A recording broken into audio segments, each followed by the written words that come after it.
सबसे पहले खबर, सदर मुमलिकत आरिफ अलवी ने गवर्नर पंजाब को हटाने की वज़ीर आज़म की एडवाइस मुस्तरद कर दी है। बात करेंगे जियो न्यूज़ की नुमाइंदा नौशीन यूसुफ से। नौशीन, आगाह कीजिएगा।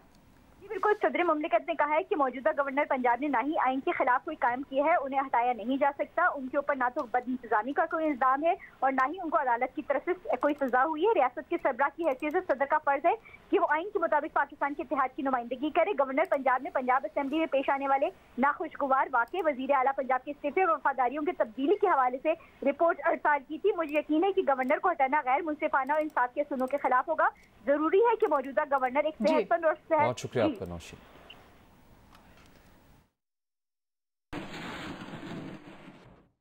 के सदर ने गवर्नर पंजाब को तब्दील करने की वजीर आज़म की एडवाइस मुस्तरद कर दी है। इसी मामले पर विफाकी वजीर कानून आज़म नज़ीर तारर कहते हैं कि पाकिस्तान में पार्लिमानी निज़ाम हुकूमत है, लिहाजा गवर्नर की तकर्रुरी का इख्तियार वजीर आज़म के पास है। लेकिन एडवोकेट जनरल पंजाब अहमद अवैस ने कहा कि गवर्नर की तकर्रुरी सदर का इख्तियार है। कैपिटल टॉक में हुई गुफ्तगू आप भी देखिए। वज़ीर आज़म साहब बार बार लिख रहे हैं सदर साहब को कि गवर्नर पंजाब को तब्दील करें, वो क्यों नहीं तब्दील कर रहे? ये इख्तियार किसका है? नहीं, सदर के पास है। उसको जब लगाया जाता है तो वो तो on the advice of prime minister जो है वो सदर उसको नोटिफाई करता है, उसको लगाता है और उसके बाद ये जो है वो उसका सदर की ये इख्तियारात में शामिल है। और बाज़ आपको देखिए, अब अगर आर्टिकल 48 को पढ़ें तो जहाँ पे उसका सब आर्टिकल 1 जो है उसका वो तो बताता है कि on the advice of the prime minister, जो उनके स्टेट फंक्शंस के जो काम है प्रेसिडेंट के, वो उनके कहने के ऊपर उनकी एडवाइस पे करेंगे और उसमें बहुत 15 दिन तक वो अपने पास रख सकते हैं। फिर सेकंड एडवाइस 10 दिन तक रख सकते हैं। फिर आर्टिकल 254 है जो कहता है कि इसमें मुद्दत आगे पीछे भी अगर कुछ हो जाए तो कोई ऐसी बड़ी बात नहीं है। पाकिस्तान में पार्लिमानी निज़ाम हुकूमत है, सदारती निज़ाम हुकूमत नहीं है। मैंने तो अभी रिसेंटली सुप्रीम कोर्ट की जजमेंट भी एक पढ़ी है काजी फायज़ ईसा साहब के केस में। 10 रुकनी बेंच ने कहा कि हमारे सिस्टम में सदर का वही रोल है जो इंग्लिश डेमोक्रेसी में क्वीन ऑफ इंग्लैंड का है आज। मुझे तो ये पढ़ाया गया कि सदर के जो इख्तियारात हैं वो वज़ीर आज़म और काबीना के दिए गए इख्तियारात हैं और उससे आगे कुछ नहीं है। वज़ीर आज़म शहबाज शरीफ ने कहा है कि इमरान न्याजी ने सिराजुद्दौला और मीर जाफ़र का नाम लेकर जो मिसाल दी उससे बुरी हरकत नहीं हो सकती। इमरान खान ने कहा कि सिराजुद्दौला के सिपहसालार मीर सादिक और मीर जाफ़र गद्दार निकले। इमरान न्याजी ने इदारों को बराह रास्त निशाना बनाया। शहबाज शरीफ ने कहा कि इदारे के खिलाफ जो जहर उगला वो पाकिस्तान के खिलाफ साजिश है। कौमी असम्बली में इजहार ख्याल करते हुए वज़ीर आज़म ने कहा कि इस सूरत हाल को कंट्रोल ना किया तो कुछ नहीं बचेगा। जबकि तहरीक इंसाफ के चेयरमैन इमरान खान ने कहा है कि वो शहबाज शरीफ की बात का जवाब कल जेहलम के जलसे में देंगे। कारकुनों से खिताब में उन्होंने कहा कि पूरे पाकिस्तान का गंद उठाकर हमारे ऊपर बिठा दिया गया है। उन्होंने बंद कमरों में मुझे गिरफ्तार करने और फारिग करने के मंसूबे बना रखे हैं, लेकिन इन्हें मालूम ही नहीं कि कौम कहाँ पहुँच गई है। इमरान खान ने कहा कि शरीफ बरादरान इस मुल्क के असल मीर जाफ़र और मीर सादिक हैं। इस्लामाबाद और रावलपिंडी में गरज चमक के साथ तेज बारिश हुई। रावलपिंडी में बारिश के साथ तेज हवाओं से मुतअद्दिद इलाकों में बिजली बंद हो गई। दूसरी जानिब आज़ाद कश्मीर के शहर बाग और गिरदुनवा में भी गरज चमक के साथ मूसलाधार बारिश हुई। मैंगोरा में भी गरज चमक के साथ बारिश हुई।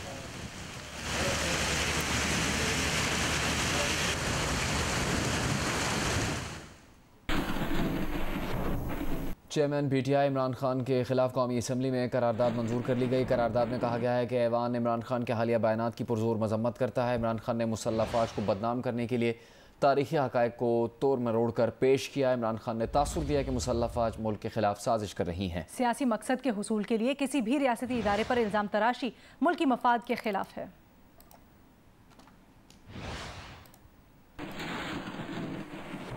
मुस्लिम लीग नून की नायब सदर मरियम नवाज कहती हैं कि इमरान खान को शिकायत सिर्फ ये है कि मेरा साथ क्यों नहीं दे रहे, साथ नहीं दोगे तो शर्मनाक अलकाबात से पुकारूंगा। चेयरमैन पीटीआई को एहसान फरामोश मोहसिन कोश फितना करार देते हुए मरियम नवाज ने कहा कि उम्र भर साजिशें करने वाला फितना इमरान खान मुल्क की सलामती के दर पर है, आइन की धज्जियां उड़ा रहा है। उन्होंने कहा कि इमरान खान खाना जंगी को हवा दे रहे हैं। नाअहली से मुल्क को बर्बाद करने के बाद अब हज़रत अली के कॉल के मुताबिक अपने ही मोहसिनों के खिलाफ उठ खड़ा हुआ है। मरियम नवाज ने सवाल किया कि क्या सियासतदानों की पकड़ियाँ उछालने और हर आइनी इदारे को गाली देने वाले शख्स को खुली छूट है? क्या फ़ौज पाकिस्तान को सिर्फ इसीलिए तमाशा बनाए कि वो आइनी हल्फ पर कायम है?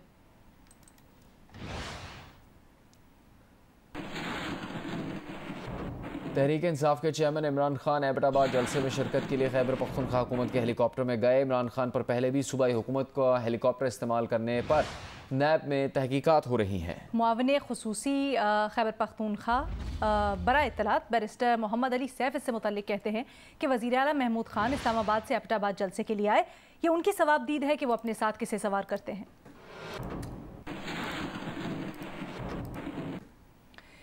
वज़ीर इत्तलात सिंध शर्जील इमाम मेमन ने कहा है कि इमरान नियाजी नरेंद्र मोदी की ज़बान बोलना बंद करें। दुश्मन ममालिक की ख्वाहिश और खुशी के लिए इमरान नियाजी ख़तरनाक एजेंडे पर गामजन हैं। इमरान खान का मकसद मुल्क में अफरा तफरी, अनारकी, शरंगेज़ी फैलाना है। इमरान नियाजी नफरत अंगेज़ एजेंडा से बाज नहीं आए तो आवाम मुँह तोड़ जवाब देंगे। वज़ीर आला सिंध मुराद अली शाह का रवा हफ्ते सिंध पब्लिक सर्विस कमीशन को फ़ाल करने का ऐलान। कहा कि एक हफ्ते तक तफसीली मुलाकातों के बाद सिंध पब्लिक सर्विस कमीशन को फ़ाल करने का फ़ैसला किया है। मैं ऑलरेडी लेट हो गया हूँ, जो मैंने वादा किया था, वादा लिया था, उससे आ गया हूँ। लेकिन इस हफ्ते में हम पब्लिक सर्विस कमीशन को बहाल कर देंगे। ये जो बुढ़ा सठिया जाता है, वो लफ्ज़ कहता हूँ, उससे भी बदतर है ये शख्स। इसमें ना कोई अकल है ना कोई फ़हम कि ये इदारों को इस तरीके से मुतनाज़ा ना करे। MQM ने कराची और मलीर में नॉर्थ नाजिमाबाद की बल्दियाती हल्का बंदियाँ सिंध हाई कोर्ट में चैलेंज कर दी। कहा किसी यूसी की आबादी 48,000 और किसी की 75,000 है। मखसूस लोगों को फ़ायदा पहुँचाने के लिए बदनीयती पर मबनी हल्का बंदियाँ की गई हैं। अदालत ने दरख्वास्त गुजार से कहा कि उन्होंने हल्का बंदियों पर अपना एतराज़ जिन इदारों में जमा करवाया उन्हें भी फरीक बना लें ताकि इनका भी मौक़िफ़ सुना जा सके। समाअत 1 हफ्ते के लिए मुलतवी कर दी गई है।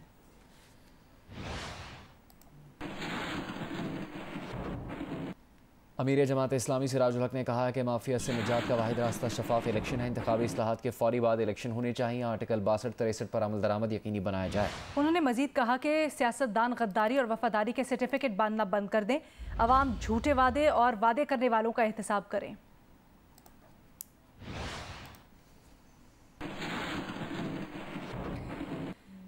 पीटीआई के रहनुमा फवाद चौधरी कहते हैं कि इमरान खान ने हमेशा कहा है फौज का इदारा कमज़ोर होगा तो पाकिस्तान कमज़ोर होगा।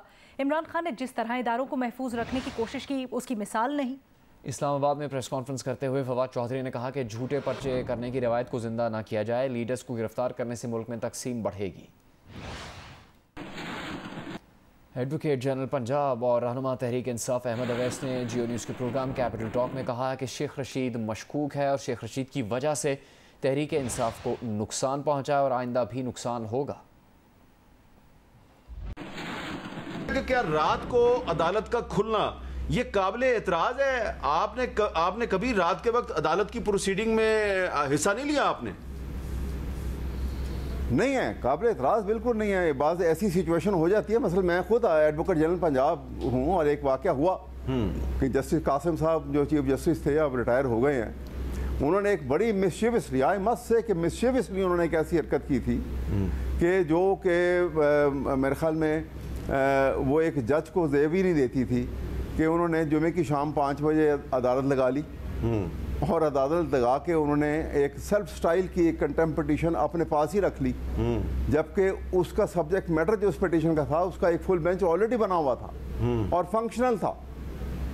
और उसमें उन्होंने फ़ौरन चीफ सेक्रेटरी को बुला लिया, प्रिंसिपल सेक्रेटरी को बुला लिया, फाइनेंस सेक्रेटरी को बुला लिया और सबको कहा कि जी ये इसमें जो कंटेम्प्ट का इशू है इसको फ़ौरन रिजॉल्व कर लो, कल 11 बजे तक करके ले आओ, वरना चीफ मिनिस्टर को भी मैं कंटेम्प्ट में ले जाऊंगा और सबके ख़िलाफ़ कार्रवाई करूंगा और मैं संडे को 11 बजे तक अदालत लगाता रहूँगा। और जुमे, और ये आप याद रखिए कि वो मंडे की सुबह 9 बजे उनका रेफरेंस था उनकी रिटायरमेंट का। अच्छा, तो वो ऐसी ख़तरनाक सूरत हाल में जो उन्होंने क्रिएट कर दी थी, तो हफ्ते वाले दिन मैंने रात को लेट नाइट मैंने इतला की सुप्रीम कोर्ट को और ऑनरेबल सुप्रीम कोर्ट ने उसमें वो एक बेंच बनाया छुट्टी वाले दिन, बाकायदा बेंच बना, हफ्ते वाले दिन स्पेशल बेंच बना और उन्होंने बाकायदा हेयरिंग हुई। हेयरिंग में उन्होंने वो सारे ऑर्डर सस्पेंड किए जो उसने किए थे।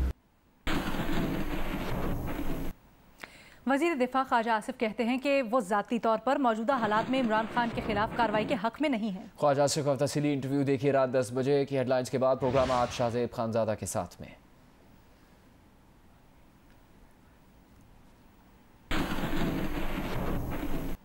यूरोप में पाकिस्तान के नामवर तरीन सहाफ़ियों में से एक खालिद हमीद फ़ारूकी को ब्रसल्स में सुपुर्द खाक कर दिया गया। ब्रसल्स में जियो न्यूज़ के नुमाइंदे खालिद हमीद फ़ारूकी जुमे को दिल का दौरा पड़ने से इंतकाल कर गए थे। नमाज जनाजा में उनकी हमशीरा, अहलिया और दोनों बच्चों के साथ साथ साबिक रुकने यूरोपीय पार्लियामान सज्जाद करीम, बेल्जियम में पाकिस्तानी सिफारत खाने के हुक्काम, सहाफ़ी बरादरी, कम्यूनिटी की सियासी, समाजी, मजहबी और कारोबारी शख्सियात ने शिरकत की।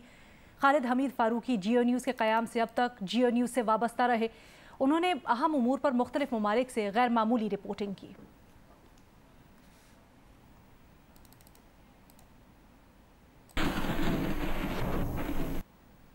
गिलगित बल्तिस्तान में शदीद गर्मी से ग्लेशियर पिघलने का अमल जारी है और माहिरीन ने आबी गुजरगाहों में पानी की सतह बुलंद होने से खबरदार किया है। शेष पर ग्लेशियर पिघलने के बायस सैलाबी रेले से 2 दिन पहले हसनाबाद पुल तबाह हो गया था, जबकि 2 बिजली घरों को नुकसान पहुंचा। हमजा के सैलाब मुतासरीन के लिए खैमा बस्ती बना दी गई है। अलीआबाद और हसनाबाद गाँव में पीने के पानी और आबपाशी के मुतासरा मनसूबों की बहाली जारी है।